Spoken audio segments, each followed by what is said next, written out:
अगर आपने मैथ्स को एंजॉय नहीं किया तो आप मैथ्स पढ़ नहीं सकते, है ना।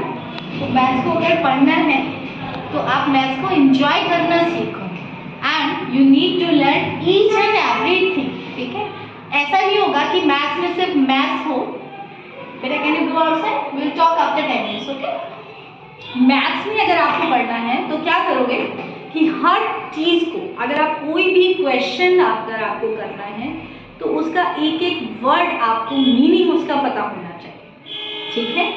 अगर आपको मीनिंग पता है, after that you can solve the question, otherwise you can't do this, ठीक है।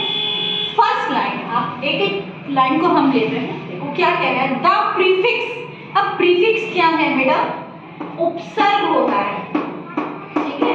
प्रीफिक्स क्या होता है, उपसर्ग जो उससे पहले लगा हो, जैसे अनुशासन, है ना।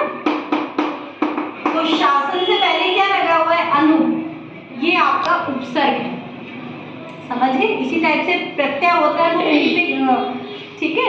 ये क्या है, उपसर्ग है, तो उपसर्ग यानी प्रीफिक्स और वो प्रत्यय सफिक्स, ठीक है।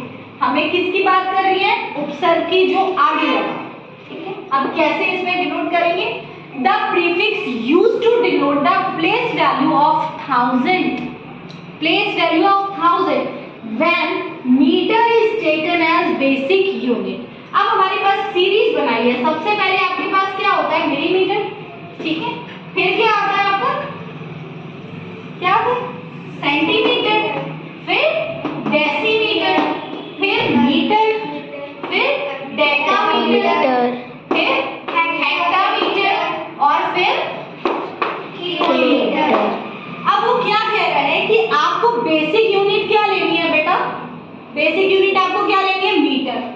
आपको यहां से स्टार्ट करना है, ठीक है। अब बेसिक यूनिट और आपको पहुंचना कहां पे है, 1000 पे। तो ये आपकी वंस हो गई, ये टेंस हो गई, ये 100 और ये 1000। अब पूछ क्या रहा